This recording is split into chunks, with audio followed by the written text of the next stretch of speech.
What's the best piece of advice you could give laundry owners who are thinking about getting into wash, dry, fold, and pickup and delivery, which a lot are these days? Yeah. So man, there's so many little nuggets that have been given to me over the years. I would say one of the best ones that I get joked on a little bit about by my friend Randy Roberts is, learn what to say no to. So, especially if you're in the beginning stages and you start to put yourself out there as a commercial laundry or wash, dry, and fold, lots of people are going to come and say, "Hey, I've got this project."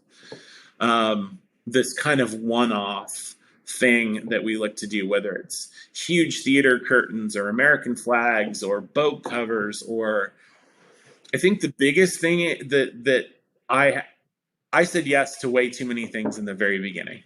And I got on all these little tangent squirrel paths and tangents that took me away from kind of what our bread and butter is, which is Hmm. clothes, sheets and towels, fairly clean rectangular things that get folded and packaged and returned. I mean, it's so if you Right. can kind of, as a new operator, it might be, super, oh, what's the word I want to use? It might be super enticing to go chase this, maybe $1,000 to $3,000 order.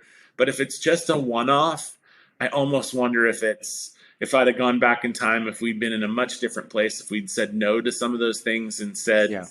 and developed our wash, dry, and fold residential program much earlier. Well, but it's hard to say no, especially in the beginning, right? Sure, absolutely. Yeah. Yeah.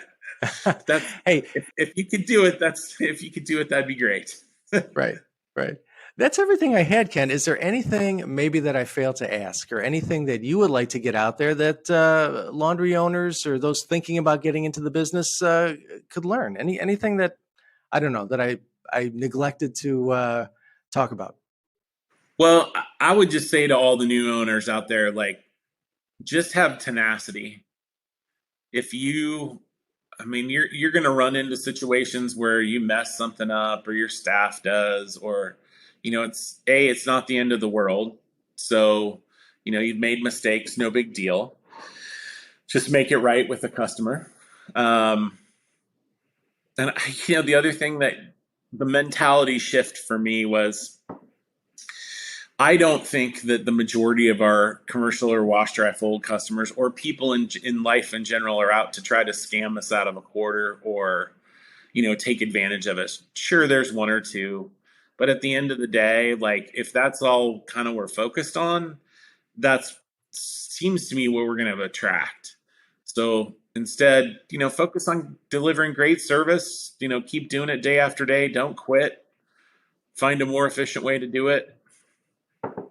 I don't know. It's Great. the best No. advice I Yeah. can No. even give That's myself, to just keep putting one foot in front of the other.